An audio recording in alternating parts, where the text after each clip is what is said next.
Está no ar pela Rádio Inconfidência, Cinefonia. Cinema de um jeito que você nunca ouviu.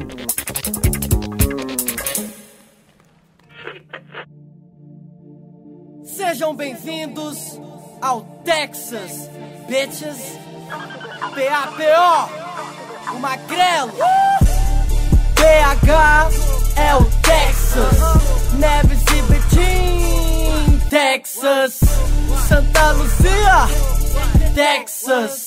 Contagem é o motherfucking Texas. No Coração do Mundo é a mais nova realização da Filmes de Plástico, produtora mineira, responsável por curtas e longas premiados em diversos festivais. São dela, por exemplo, Temporada, de André Novaes Oliveira, lançado no começo do ano, após se consagrar como vencedor do Festival de Brasília em 2018. No Coração do Mundo estreia nos cinemas em 1º de agosto. O filme teve sua pré-estreia mundial no Festival de Roterdã em janeiro. Assim como outras produções da Filmes de Plástico, o longa foi rodado em Contagem, principalmente no bairro Jardim Laguna. Na tela, várias vidas e várias tramas se cruzam em um mosaico do cotidiano da periferia da cidade. Muitos dos personagens já haviam aparecido em curtas realizados pelos diretores Gabriel Martins e Maurílio Martins. Assim, o longa surge ao mesmo tempo como um reencontro e uma celebração da obra que a Filmes de Plástico vem construindo. Agora, em 2019, a produtora completa 10 anos. Nós recebemos Gabriel e Maurílio nos estúdios da Rádio Inconfidência para conversar sobre No Coração do Mundo e os bastidores de mais este grande filme feito aqui em Minas. Acompanhe! Estamos recebendo hoje, aqui no estúdio da Rádio Inconfidência, Gabriel Martins e Maurílio Martins, diretores de No Coração do Mundo. Muito obrigado pela presença de vocês aqui com a gente. Valeu, obrigado. Obrigado a você, Renato. Para falar sobre essa mais nova produção da Filmes de Plástico, rodada em Contagem. O filme, ele trabalha o mesmo universo que vocês já haviam explorado nos curtas-metragens da produtora, inclusive trazendo mesmos personagens, né? E eu queria saber de vocês se o longa ele é um resultado de um amadurecimento de vocês como cineastas, ou se é um projeto que vocês, desde os curtas, já queriam fazer, dar uma continuidade ou uma extensão das histórias que vocês contavam nesses outros filmes anteriores. Eu acho que a resposta ela é dupla, né? Nesse sentido, porque enquanto ideia, enquanto gênese, ele surge quase que concomitante à feitura dos curtas, né? Porque a ideia surge em 2012, então a gente roda Contagem e Dona Sônia em 2010, abril e junho, e os filmes circulam, né? O Contagem circula em 2010 mesmo, Dona Sônia circula em 2011, então em 2012 ainda estávamos circulando com os curtas, então a ideia do longa surge. Mas o processo de amadurecimento, a feitura dele é bem depois, né? A gente o roda em 2016 e 2017, que ele foi feito em 2 etapas. Aí sim, eu acho que tem um amadurecimento, eu até tenho uma dificuldade em usar a palavra amadurecimento, porque ela sempre te dá uma conotação de que o que você fazia antes era imaturo. Mas eu acho que há um caminho distinto feito por nós, né, Gabriel, eu e a produtora como um todo, das coisas que aconteceram, né, de tudo que aconteceu com a produtora entre 2012 até a rodagem e a montagem do filme. O filme fica de fato pronto em 2018. Então eu acho que há sim uma distinção, uma penetração maior em outros aspectos que a gente foi desenvolvendo, a própria linguagem do filme, né? As relações com os gêneros, no plural, né? Os vários gêneros que o filme percorre. Então eu acho que isso sim, estavam ali nos curtas algumas coisas, mas eu acho que no longa, até pelo tempo mesmo que nós tivemos para preparar, isso foi colocado com mais força, com mais intensidade. Eu acho que existe um elemento também que é um tamanho de filme, no sentido de produção e até na duração, um tamanho do roteiro, que a gente nunca teria feito até então, e dessa forma como a gente escolheu fazer, que era com uma equipe grande, assim, com muita figuração e muitas cenas, talvez a gente não conseguiria ter feito esse filme dessa forma há muitos anos atrás, né? Eu acho que foi necessário passar pela experiência de vários curtas para entender, inclusive, formas de produção, né? E como a gente poderia jogar com isso, porque foi um filme muito difícil de ser feito, né? Ele envolve, quem assistiu o filme vai ver que tem muitas cenas que são muito difíceis de serem feitas, né? Do ponto de vista prático, né? Organizar figuração, cena em estrada, um monte de coisa que são muitos planos de sequências, né? E Maurílio, a gente teve a opção de filmar vários planos sem corte, então isso tem um balé, uma coreografia, que eu acho que ele exige uma experiência, assim, de como lidar com um certo tamanho de equipe, que inclusive o filme foi uma grande escola também, né?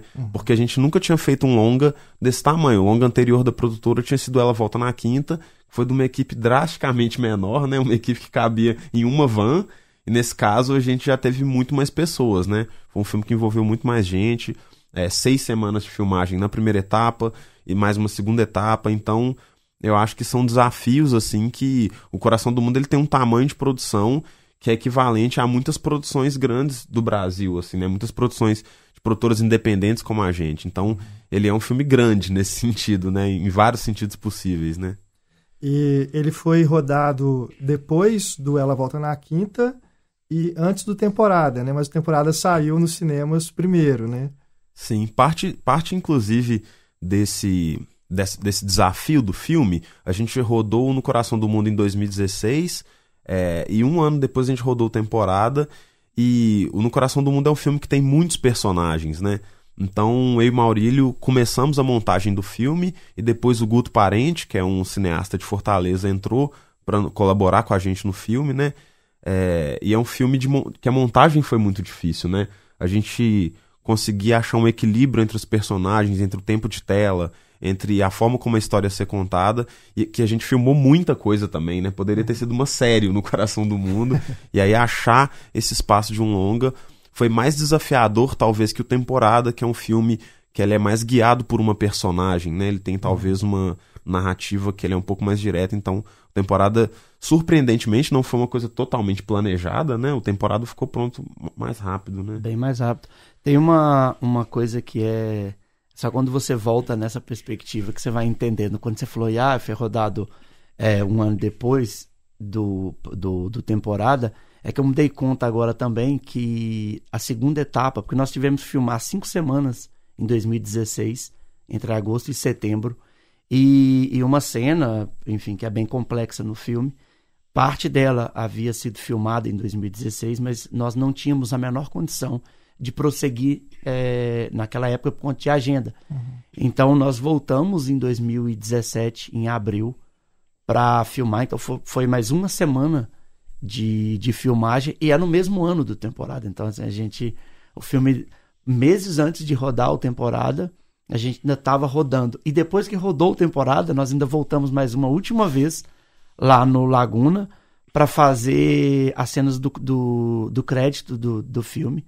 Todos os personagens que aparecem no crédito foram filmados depois do Temporada. Então, no Coração do Mundo, ele teve esse processo bem longo mesmo, além da montagem, né? Eu e o Gabriel, nós trabalhamos muito ativamente na montagem, e cada um era um trabalho interessante, porque cada um fazia a sua parte.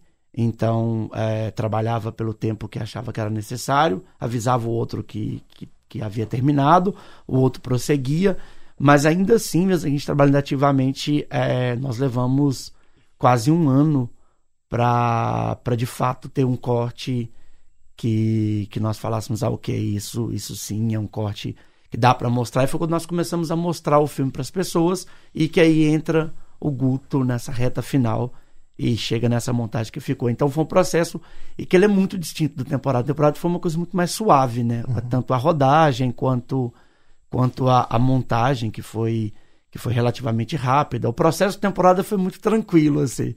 E aí é até engraçado olhar para o filme hoje, olhar pro No Coração do Mundo e olhar para o Temporada, e entender também que, quase como uma conspiração do universo, isso devia ter acontecido mesmo, porque assim, é muito mais interessante que as pessoas tenham visto a Grace, o Russão, essas pessoas antes no Temporada, para ver agora eles no Coração do Mundo. Massa. Sim. E bom, são 10 anos, né, da Filmes de Plástico, completados agora em 2019. E é notável tudo que vocês têm feito, tanto na proposta de cinema, né, desse olhar afetivo, respeitoso, inclusivo, né, que vocês lançam para a periferia. Mas também é muito massa ver como é que os filmes de vocês estão ficando cada vez melhores tecnicamente, né? Só para citar um exemplo, você falou até de filmar a cena em estrada. Tem um plano no Coração do Mundo que mostra um carro à noite numa estrada. É um plano assim, até simples, se eu for pensar ele isoladamente, até meio banal. Mas eu achei tão bonito aquela câmera vindo de cima e descendo, aquela fotografia noturna, né? O movimento, né? A cadência da cena. E dá um orgulho ver isso sendo feito aqui, com essa qualidade, né? Como que é atingir esse nível, né, de qualidade técnica? Como é que vocês fizeram para chegar nisso, né? Fazendo cinema no Brasil, em Minas, em Contagem. E com baixo orçamento. Eu acho que, primeiro, esse grande desafio, né? Porque o que bate muitas vezes como uma certa diferença que a gente às vezes não consegue realizar certos planos, muitas vezes é uma questão orçamentária, né? E que a gente bancou levar isso ao limite, né? E tentar fazer planos que a gente, na verdade, sempre quis fazer, mas muitas vezes nunca pôde fazer, né? Nesse caso que você citou, um plano de grua, né? Que grua é um equipamento que não é barato, é um equipamento que, para operar, tem que ser um operador muito bom, né? É isso, é uma estrada à noite, assim. Então, para poder iluminar essa estrada... E a gente ainda aconteceu uma coisa bem curiosa, que a gente demorou muito tempo para achar essa estrada específica dessa cena que você está falando, que acontece no terceiro ato do filme, e a gente não achou essa locação. Foi um dos motivos pelo qual teve que ter uma segunda etapa, é que a gente não conseguiu achar uma locação ideal, porque era muito difícil de acordo com o que a gente queria. Não podia ser qualquer estrada, às vezes é difícil para fechar a rua, né? A gente precisava fechar por uma questão não só cênica, mas de segurança. Aí você vai vendo os outros desafios, né? Ter que fechar um trecho de estrada. E nesse caso a gente pesquisou muito tempo, achou essa locação que era ideal, essa estrada, e aí justamente nesse lugar que a gente achou, um pouco, acho que alguns dias antes de filmar, exatamente o poste que ficava onde a gente precisava queimou, assim. Caramba! Então todos os outros postes da rua estavam funcionando, mas exatamente no lugar que a gente precisava filmar, porque tinha um acostamento específico, e aí a gente teve que colocar uma luz nossa, cinematográfica lá. Só que é um poste muito alto, então teve que ter um andaime para poder colocar. Um Genius, né? Na verdade, a gente trabalhou Sim. com aquele que é uma coisa que até que é usada em grandes produções, que é a espécie de... Como chama isso, esse carrinho? Enfim, que é usado muito para poder trocar postes, porque era um poste muito alto. Então isso precisa de um profissional muito específico e competente, e também achar uma luz certa, passar um fio, porque aí você está criando uma artificialidade que é muito difícil, mas ao mesmo tempo o que é bom é que isso nos dá um certo controle, então essa fotografia bonita que você vê vem disso também, né? Então é um trabalho enorme de conseguir sincronizar muitas coisas e também ter uma equipe muito competente, que a gente também trabalha com uma equipe que faz muita coisa, né? Nossa equipe de elétrica e maquinária é uma equipe muito experiente, né? Que são pessoas daqui, de Minas, mas que fazem muita coisa, já fizeram muita coisa em Minas e fora. Então eu acho que assim, esse desafio técnico e essa evolução assim, que eu acho que teve de fato, vem da nossa experiência, de conseguir ter mais orçamento, um pouco mais de orçamento para fazer as coisas, mas no Coração do Mundo vem talvez até de uma certa subversão e de uma paixão muito minha e do Maurílio, principalmente pelo cinema da nova Hollywood, cinema americano dos anos 70, que eu acho que tinha uma certa ousadia de linguagem, e que a gente se inspirou muito e que a gente ousou fazer, né? Essa própria questão dos planos de sequências, muito steadicam, né? Grua, movimentos de grua, são coisas que a gente almeja assim enquanto cinema, a gente acha interessante, acha que traz um clima pro filme, né? E eu acho ainda dentro dos aspectos técnicos, que não são só os visíveis, né? Eu acho que eu queria um pouco também falar sobre a produção. É algo a ser louvado, por exemplo, essa cena que você cita, ali era uma estrada, uma MG, que foi fechada pelo DR, tinha uma estrutura gigante, o DR fechou ela nas duas pontas, era fechamento intermitente, então com carro de polícia, com carro do DR, com sinalização. São essas coisas que eu acho que tem que ser louvadas, porque tem um trabalho muito grande e muito bem feito dessas pessoas, né? As pessoas que vão atrás dessas licenças, que vão atrás de tudo para que isso aconteça. Porque realmente, por exemplo, eu acho que muitas pessoas tendem a não filmar nesses lugares não só por falta, às vezes, de equipamento, mas por falta mesmo de um acesso a essas coisas, porque é difícil filmar, né? Nós não temos esse know-how para se filmar, por exemplo, como existe em uma cidade igual Toronto, por exemplo, que é uma cidade toda preparada para se fazer filme. Quando você vai fechar uma rua, a prefeitura entende, o governo, os governos locais desses lugares, eles entendem. Aqui ainda a gente tem certos limitadores, mas nem por isso. E falando sobre aspectos técnicos do filme, eu acho muito importante e muito significativo, simbólico até, que a primeira crítica internacional que sai do filme, que foi na Screen International, a chamada da crítica, a coisa mais em destaque, colocou em caixa alta e com destaque, é sobre o desenho de som. Que legal. Que é talvez uma das coisas que o cinema brasileiro foi mais criticado, muitas vezes injustamente, porque as coisas estavam muito mais na exibição do que na feitura. As exibições, os cinemas não tinham uma aparelhagem, às vezes, correta, mas foi muito criticado a vida inteira. E o desenho de som do filme ter sido citado como uma coisa de destaque. E a primeira crítica que sai no Brasil, que foi a do Papo de Cinema, fala sobre a fotografia. Então eu acho muito significativo que essas duas críticas, as primeiras a saírem sobre o filme internacional e nacional, destacam, além de todas as outras coisas, que já são, enfim, pela qual o nosso cinema é conhecido, destacam aspectos técnicos de um filme que foi feito com bem menos do que é considerado orçamento de baixo orçamento no Brasil. Então, a se louvar, a se parabenizar mesmo. Acho que toda a equipe técnica do filme, pessoas que se desdobraram. O Thiago Rios, por exemplo, que fez o Steadicam, é um gênio do Steadicam, assim. O cara que se dedicava, não tinha, se tivesse que repetir 5, 6, 7 vezes. Enfim, eu ficaria aqui por hora citando o trabalho de cada um, mas é muito bonito. E que boa parte dessa equipe é daqui, de Minas. O Léo Feliciano é radicado agora, né? Tá morando em... Equipe de arte toda, a equipe de arte toda. Então, boa parte dessa equipe é daqui. Isso eu acho que é bem louvável, assim. Levar esse filme com dessa forma e poder falar isso. E só mais uma coisa que eu acho que é importante citar, né? Que o Maurílio falou do som, e também pra gente, essa questão de ter uma evolução técnica e a gente prezar muito por isso, que seja... estudar tudo que precisa estudar, entender como a gente pode melhorar, diz respeito também a gente ter uma responsabilidade com o próprio bairro, sabe? Com as histórias que a gente está contando, né? Que eu acho que a gente sempre almejou e sempre desejou que a gente pudesse trazer essas histórias desse lugar onde a gente cresceu da melhor forma possível, né? Que não ficasse devendo para ninguém, né? Que o nosso filme pudesse ser tão bom quanto qualquer filme no mundo, né? Pudesse ser tecnicamente bom.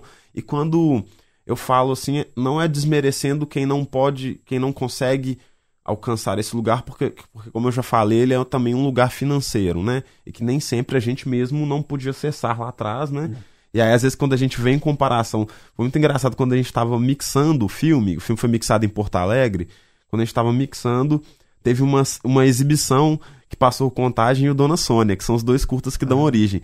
E a gente percebeu o som que a gente estava fazendo naquele momento e o som do Contagem e o Dona Sônia, que eram sons com muito menos elementos, né? Porque na época a gente não tinha orçamento suficiente e a gente, até para além do orçamento, não dominava muito ainda essas possibilidades, né? De técnica de Foley, que é de gravar os sons depois. Então, no Coração do Mundo, muita coisa que vocês vão ouvir no cinema não foi gravado no som direto, foi gravado depois, assim. Desde sons de passos a objetos sendo pegados, que são técnicas super tradicionais no cinema, só que elas exigem um tempo assim, de pós-produção, né? E outra coisa também é isso, ter uma boa mixagem e uma boa captação de som é muito importante se tratando de um filme que a gente utiliza muitas gírias, que a gente utiliza uma forma de falar bastante coloquial e naturalista. Então é importante que esse som seja bem captado para que entenda o que as pessoas falem, né? Porque a gente sabe que muitas vezes certas gírias ou certas formas de falar, às vezes uma pessoa que não está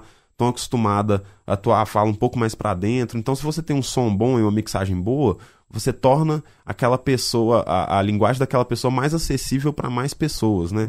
Então eu acho que isso é uma coisa muito importante nossa, que a gente acha que as pessoas merecem isso, né? As pessoas que a gente filma, as histórias que a gente filma, merecem a melhor qualidade, merecem serem filmadas com uma câmera massa, assim. E como a gente pode acessar isso hoje, não existe nenhum motivo pra gente não fazer isso, né? Uhum.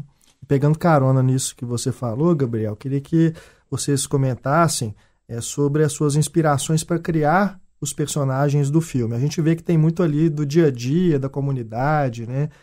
Vocês são de Contagem, assim como o André, vocês viveram ali, né, nesses bairros, com esses tipos de pessoas que estão ali, faz parte, né, da vivência de vocês, mas de onde especificamente surgiram as ideias para os personagens centrais ali no coração do mundo? É engraçado porque há um processo, né? O Gabriel, ele escreve o roteiro do Contagem e do Dona Sônia, são 2 roteiros dele.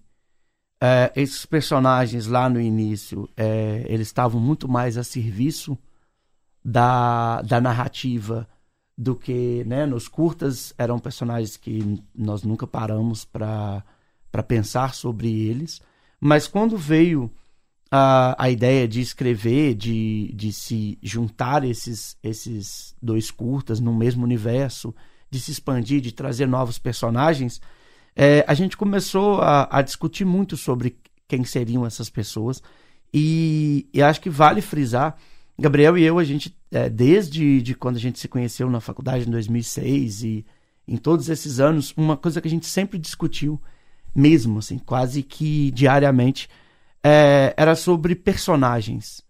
Uma capacidade, por exemplo, que o cinema americano, principalmente esse dos anos 70, de criar personagens que você, mais até do que o filme, você guarda na retina essas pessoas. Guarda falas, guarda modo de vida, né? A gente citaria aqui 200, 300 muito rapidamente desses filmes, e a gente sempre falou isso. Sobre personagens. Então, acho que quando chegou a hora de escrever sobre o filme, isso foi de um modo natural, por essa busca mesmo por se criar figuras interessantes, figuras que habitavam esse espaço, mas que não eram chapadas. Eu acho que o filme lida muito bem com isso, né? Não há maniqueísmo, não há esses arquétipos dados de personagens bons, personagens maus, enfim. Isso já era uma coisa. E outra porque nem cheguei no elenco ainda, falando só mesmo da formação. Esse nosso gosto, essa nossa paixão por personagens também faz com que a gente enxergue essas características nas pessoas do bairro. Então, nas conversas com as pessoas do bairro, por exemplo, o personagem da Brenda, da MC Carol, ele originalmente seria interpretado por um amigo nosso, que mora lá no bairro, que inclusive está ajudando muito na divulgação do filme, aparece nos créditos. Ele por si só é um personagem, é uma figura genial. Então a gente, de certo modo, pegamos características do Léo, que é esse, e levamos para a Brenda. E aí você junta isso à capacidade genial do elenco, dessas pessoas que atuaram. Então tá aí uma personagem que, se não tem um tempo de tela muito grande, mas é inesquecível, aparece ali e fica registrado. Então acho que foi um pouco isso. Óbvio que foi um processo, né? Não foi de um dia para o outro, não foi só criando o roteiro.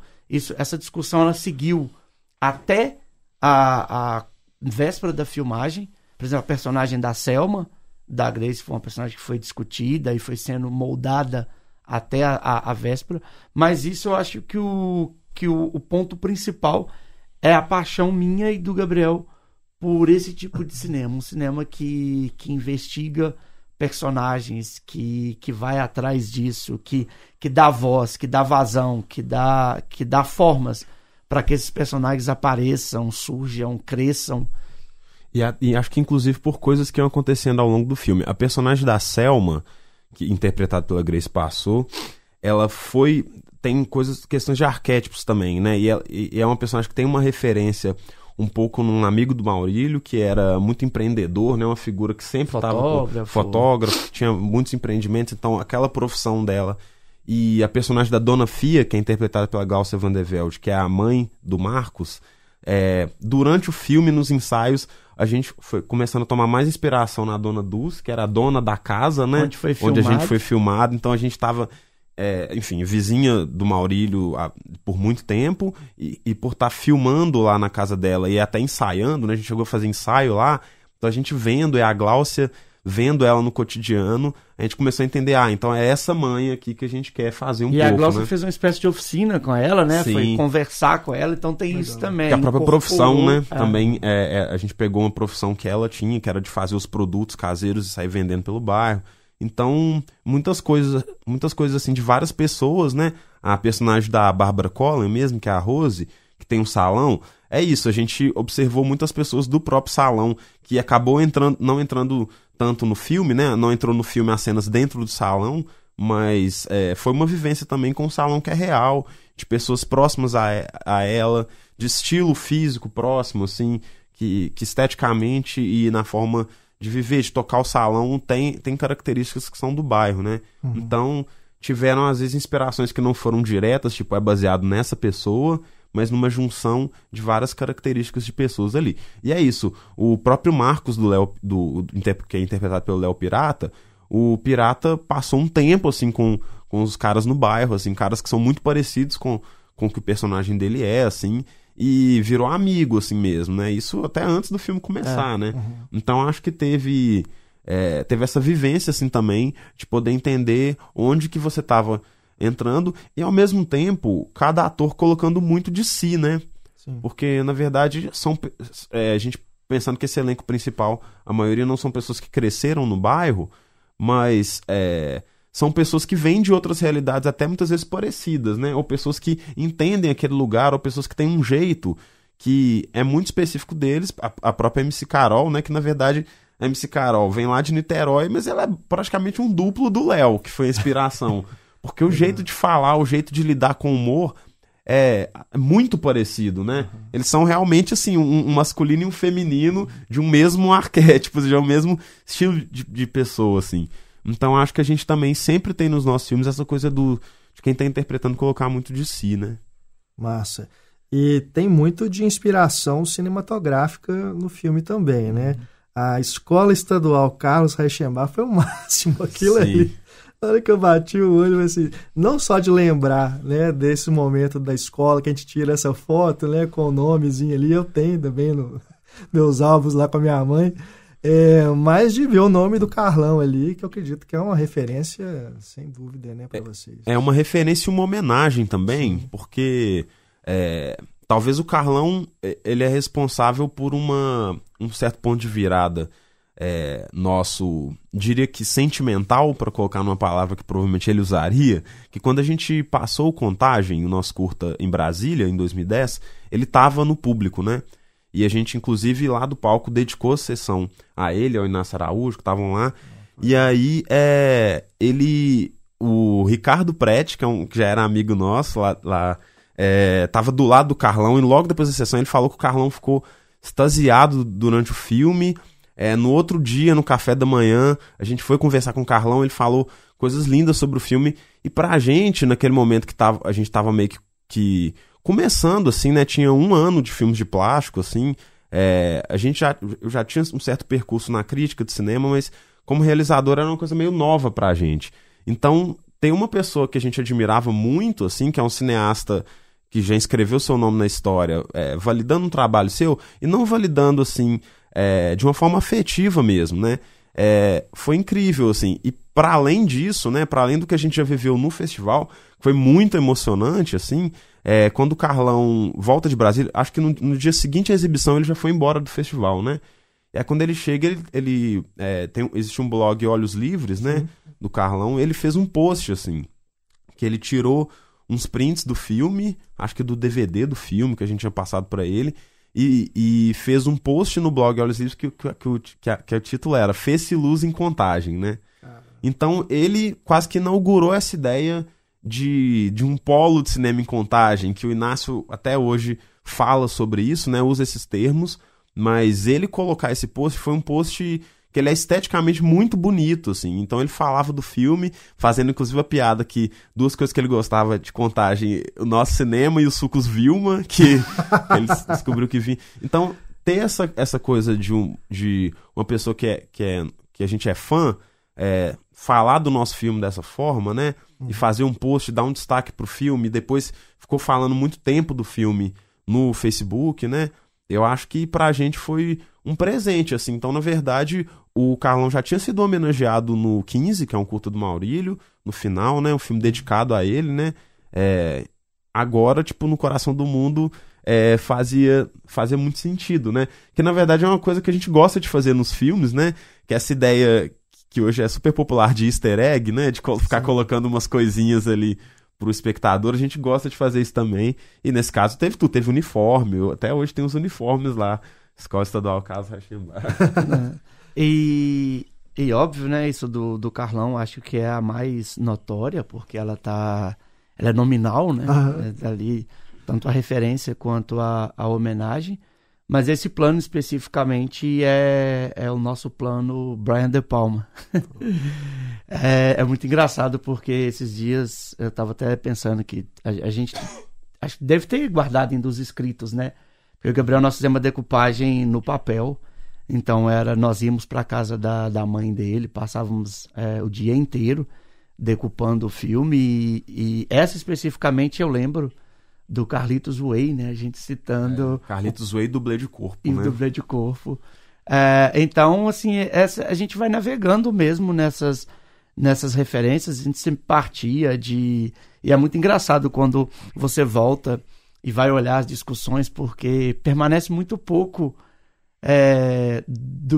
do plano que origina ou de onde a ideia parte, mas é gostoso observar, olhar para aquilo e ver... os cineastas e as cineastas que a gente gosta, por exemplo, sem dar spoiler, né, mas o plano final era uma coisa muito do Síndrome Astênica, né, que é um filme mega desconhecido e tal, de uma cineasta soviética, Kira Muratova. E aí tem isso da gente ir passando pelos cinemas que nos move, que nos comove nesse tempo todo, e colocando... Isso já acontecia no Contagem, né? Eu achava ela era muito engraçado, porque essa crítica, aliás, esse post que o Gabito fala do Carlão, do Fez-se Luz em Contagem, há dois pontos que chamam a atenção nesse post dele. Um é o que ele fala das referências. E aí ele cita lá, né, todo mundo, Pialá, Joseph Lewis. E aí vai citando as pessoas, e foi uma coisa muito, muito foda.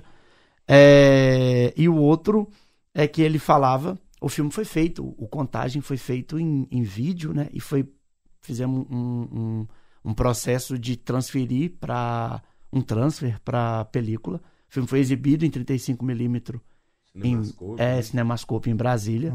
Mas aí ele começa o post falando que há muito tempo ele via filmes feitos em película que pareciam um vídeo. Era a primeira vez na vida que ele via um filme que foi feito em vídeo e que de fato parecia ter sido pensado para película. Eu acho que essa frase, menos por aspectos técnicos, mas acho que ela é mais significativa nos aspectos de como a gente lida com as referências, assim. De como essas referências cinematográficas... Gabriel e eu somos cinéfilos e a gente tem e nós temos um prazer muito grande em fazer filme. Então, decupar um filme pra gente é uma atividade prazerosa. Eu nem chamo isso de trabalho. A gente fez a decupagem do No Coração do Mundo com muito afinco, com muito vigor mesmo, por conta disso. É um momento que você tem de trabalhar com tudo isso que você viu na vida, tudo isso que você... Todas essas referências, você embaralhá-las e colocar. E ainda no Carlão, para finalizar, tem uma história que ele conta que é maravilhosa, que quando eles, né? E aí ele fala eles na entrevista porque ele fala do Sganzella, ele fala que todo mundo tinha esse hábito, eles iam decupar filme, então eles não, na hora da decupagem, eles não colocavam o número da cena, eles nomeavam as cenas com as cenas do filme que eles gostavam, ou passagens que eles gostavam de filmes. Então, era cena tal filme, cena tal diretor, cena tal coisa. Eles chamavam assim. Então, ou seja, a gente brinca com uma geração que ela, por si só, também fazia a mesma coisa com as pessoas que eles admiravam, que também são os que a gente admira. Então, esse processo ele é contínuo. Mas no fundo tem uma linguagem, né? A gente tá ali, tem a linguagem impressa no filme, acaba sendo a minha e do Gabriel, mas brincar e a gente reverencia e trabalha com as referências, né? E que não tá só aí, né? Infelizmente, esse filme acabou sendo a última presença em tela do Geraldo Veloso, né? Sim. Que a gente também homenageou. Assim, homenageou em vida, colocando no filme pra atuar, mas que ele é mais um exemplo dessas várias... desse comportamento que o Maurílio citou, né? Dessa forma de olhar pro cinema que o Maurílio citou, que a gente é fortemente influenciado por ela, né? A gente se sente... Geraldo foi um amigo, assim, né? Presente, e a forma dele conversar sobre cinema e pensar cinema em sua época, né? A gente compartilha com isso, assim, né? Que é uma relação forte entre cinema e crítica também, né? De ver muitos filmes, né? E gostar sempre de ver muitos filmes e ficar pirando de ver tal cena, descobrir filmes novos. Então, a gente aplica isso ao filme também, né? Então, essas presenças ali, Carlão, Geraldo, tem a ver também como uma espécie de irmandade, assim, por assim dizer, né? Bom, eu vou tentar falar sem dar spoiler, né? Mas eu achei muito bom como que em determinado ponto do filme, você sai desse drama sobre o cotidiano de uma vizinhança, né, e faz uma transição para um filme de gênero. Entra ali uma trama policial, vamos dizer assim, quase que um filme dentro do filme, né, porque os personagens se veem dentro daquele momento, né, eles se tornam personagens, são personagens interpretando personagens, né, eu achei isso o máximo. E vocês viram essa chave de uma maneira muito natural. Quando você assusta, você já está ali dentro, né? Isso também vem da influência da cinefilia de vocês?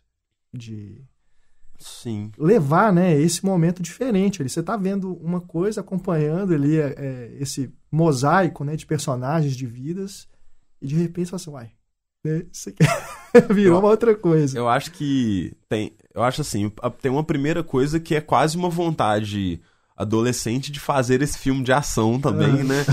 Que na verdade é de onde o filme nasce, né? O filme nasce não só da coisa de ampliar o universo dos dois curtas, mas especificamente do evento em si, né? Do assalto, da cena, né? E é uma inspiração quando o Maurílio vem, assim, trazer um pouco mais forte essa ideia do que o coração do mundo vai ser, para além de uma ampliação dos dois curtas, parte disso aí, né? E, na verdade, eu acho que, enquanto narrativa, eu acho que tem um jogo de estabelecer as figuras que estão ali, estabelecer o que está em jogo para esses personagens na vida, né? Os afetos, os relacionamentos, e a partir do momento, todas essas coisas que estão em jogo vão ser colocadas num caldeirão, né? E aí acho que esse gênero, né, entra como uma possibilidade de codificar melhor as tensões, né? Que eu acho que é o que a gente pode pensar no gênero de horror, no gênero da comédia, que na verdade são enfatizar certas coisas que estão em todos os gêneros, mas você opta por um olhar um pouco mais específico para aquilo, para surtir certo efeito, né? Ou conquistar certas emoções, né? Então, nesse caso, eu acho que de repente tensionar, né? Por questões práticas, né? Isso. Tem que se realizar tal coisa, existem obstáculos para isso, existem possibilidades de reviravolta, dar certo ou dar errado. Só que tudo isso, quando isso vai acontecer, a partir do momento em que você já construiu um afeto por todo aquele redor, então acho que a tensão ela multiplica, né? Porque aí o que está em jogo não é só o resultado que vai vir daquela ação, né? Todos uns sentimentos, e toda uma vida, e todas as pessoas que que estão ali para trás, pessoas que têm expectativas em relação àqueles protagonistas. Então eu vejo como essas duas divisões num caminho de colocar mais ovos assim na cesta, né, do que tá em jogo, né? Então acho que eu vejo um pouco por aí, assim, né? Perfeito. Maravilha. Bom, para a gente fechar, Gabriel e Maurílio, quais os próximos projetos e objetivos aí da Filmes de Plástico? O que vem por aí? Eu sei que vocês têm uma assinatura, digamos, né? Vocês são conhecidos por um tipo de filme, mas vocês pensam em fazer outras coisas na produtora também, abordar outros conceitos, outros locais, outras vivências, outros gêneros? Estamos agora, inclusive, nos dias finais de gravação de um projeto, ainda não tem um nome definitivo, né? Uhum. Ele é chamado de Litoral, mas não vai ser o nome final do filme. Que é o primeiro projeto da Filmes de Plástico, primeiro longa da Filmes de Plástico rodado fora de Minas, e o primeiro também rodado por um diretor ou diretora que não seja os sócios, né? Uhum. Gabriel, André e eu. O filme dirigido pela Thaís Fujinaga, e que fez parte o projeto fez parte do nosso núcleo criativo da Filmes de Plástico, e ele está na reta final. Acho que ele termina de ser rodado agora no início de agosto. Tiago tá lá, né? Acompanhando, produzindo. E assim, esse eu acho que é a nossa primeira experiência, né? Uhum. Fora de tudo isso que você falou. Porque ele tem todos os elementos, né? Dirigido por uma diretora, fora de Minas, filme rodado no litoral de São Paulo, Caraguatatuba, para ser mais exato. Uhum. E além disso, fora desse projeto, nós temos já rodado o filme novo do Gabriel, Uhum. que chama Marte 1, que está em processo de montagem. E temos, isso na Filmes de Plástico, né? Temos três projetos, na verdade, que, se o país não acabar nos próximos meses, a gente consegue rodar, que é E os Meus Olhos Ficam Sorrindo, do André, Vicentina, que é do Gabriel, aí é um outro projeto do Gabriel a ser rodado, e o último episódio que eu vou dirigir. Então tem ainda um longa para cada um dos diretores. E que são filmes que o Marte 1, que é esse longa, é um longa que a gente rodou em dezembro, ele atualmente está na fase de montagem. É um filme passado no bairro, mas que talvez ele, diferente um pouco do Coração do Mundo, ele tenha menos uma relação especificamente sobre a região, né? Enquanto falar muito da região, por mais que tenham personagens que tem a ver com esse lugar. E o último episódio, que é o próximo projeto do Maurílio com a Filmes de Plástico, né? É um filme bastante sobre o bairro, mas não é sobre o bairro agora, né? É um filme passado nos anos 90. Então, acho que essa questão que você falou de explorar outros gêneros, e é um filme infantil, né? Um filme com elenco infantil, age, né? Garotos com... uma garota e dois garotos com entre 12 e 13 anos. É um filme que se passa em 1991. Então, ele já explora não só o universo, né? Infantil, infanto-juvenil, como também é um filme de época, né? É um filme que vai ter uma recriação, uma outra lógica de filmagem. Então acho que uma coisa que sempre vai fazer parte... A gente inevitavelmente acho que ainda vai filmar muitos filmes na região, por mais que nem todos precisem, inclusive, dizer com todas as palavras como o No Coração do Mundo, que falar o nome dos bairros e tal, mas que vão ter características da região, pessoas da região filmando. Mas eu acho que são muitos projetos, né? Acho que são projetos diferentíssimos, assim, né? Então, eu acho que a gente tem uma vontade muito grande de explorar vários gêneros, assim. Uhum. Filmar coisas que a gente nunca filmou antes, né? Filmar, não sei, ideias que a gente tem, assim. A gente tem projetos de série que a gente eventualmente quer fazer também. Então, acho que existe todo um universo, assim, que a gente ainda quer explorar, né? E talvez é interessante falar que o No Coração do Mundo, ele talvez marca... E é tão curioso essa coisa que o Maurílio falou dele ser lançado depois de temporada e tal, porque ele ser lançado agora no meio do ano que a gente faz 10 anos, é muito significativo, porque ele é um filme que ele praticamente engloba tudo que a gente fez até hoje, assim, praticamente todo mundo que já atuou nos nossos filmes está nesse filme, com uma participação ou com protagonismo, então ele é um filme quase celebração desses 10 anos, né? Então é legal também ele vir nesse momento, ele marca um pouco esse lugar, né? Teve uma fala muito engraçada de um amigo nosso, que foi uma das pessoas escolhidas para... A gente fez uma sessão teste quando essa montagem ficou pronta, a gente queria entender o ritmo do filme, a gente queria entender como que diversos tipos de espectadores iriam chegar no filme. A gente já havia mostrado o filme para algumas pessoas, para opinar sobre a montagem, mas esse não era de fato uma opinião sobre a montagem, era realmente uma exibição. A gente queria entender como que esse filme chegaria. E ele é um amigo do Gabriel de longa data e, enfim, tem uma relação com filmes de heróis, com filmes da Marvel, com filmes de ação. E aí ele assistiu, acabou de assistir, gostou muito do filme e tal. E aí ele falou uma frase que foi maravilhosa, né? Que ele falou assim, que No Coração do Mundo era uma espécie de Avengers da filmes de plástico, porque ia reunindo todo mundo, assim. Ele conhecia os curtas. É o nosso endgame, né? É o Coração do Mundo. Ele falou, cada hora que ele olhava para mim, ele falava, caramba, tipo, essa pessoa eu já vi em outra. Assim, de repente estavam todos os... Porque aconteceu isso mesmo, né? Nós conseguimos trazer quase todo mundo.